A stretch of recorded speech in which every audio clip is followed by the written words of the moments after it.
Welcome to week 4, students. This week we will review chapters 5 for learning activity 1, and we will be reading chapter 6 in the GERIC text. Accompanying that reading will also be a quiz that you will complete in learning activity 2. Learning activity 1 for this week is education, licensure, and certification. This is a big assignment.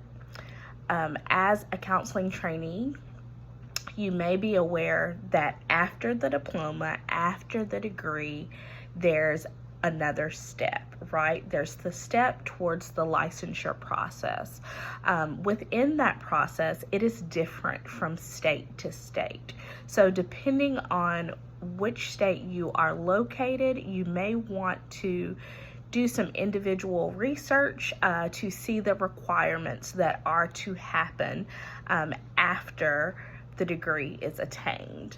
What I like to tell students to do is go ahead and print off a blank application. Go through that application, familiarize yourself with that application, and as things come up, as you matriculate through the program, questions come up, things are being addressed, you're kind of thinking about that living document in your head, and you can ask questions that apply to your individualized process.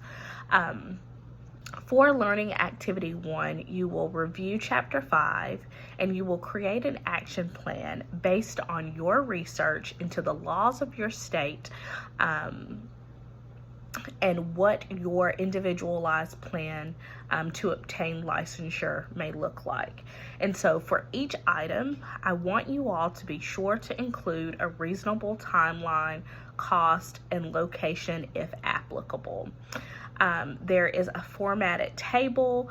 If you look in Blackboard, also I want you all to refer to the section on NBCC's website. That website is also linked under Learning Activity 1 in Blackboard.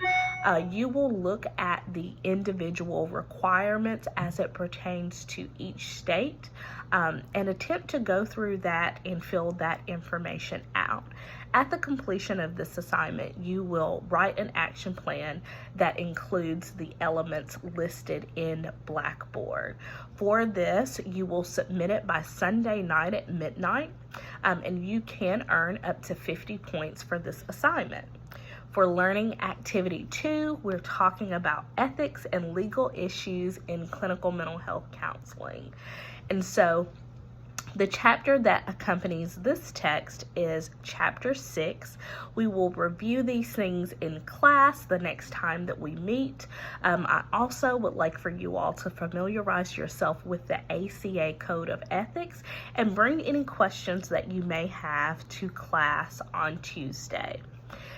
Upon completion of this assignment, you will write a 2 to 3 page paper which will include the following: a search for a law or code that has influenced the counseling profession and or its code of ethics.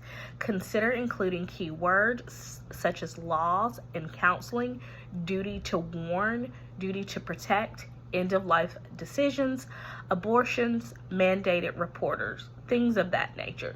Search databases for peer-reviewed journals.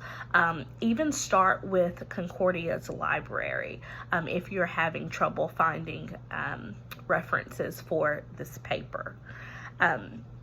Secondly, you will select one and reflect on its impact of the counseling profession. So in your paper, you're going to include a brief background on the law, the case, and the code. This paper must include 3 to 4 academic resources. Please remember to use proper APA formatting according to the 7th edition. Again, this paper is due Sunday night at midnight, and you can earn up to 50 points. And then lastly, as I stated before, upon reading chapter 6, you will then be taking a multiple choice quiz, and for this quiz, you can earn up to 40 points. Please reach out. I've talked with some of you individually about your community mental health program evaluation assignment. And so if others of you are struggling, please feel free to reach out, and we can connect and I can support you around that assignment. All right, bye-bye.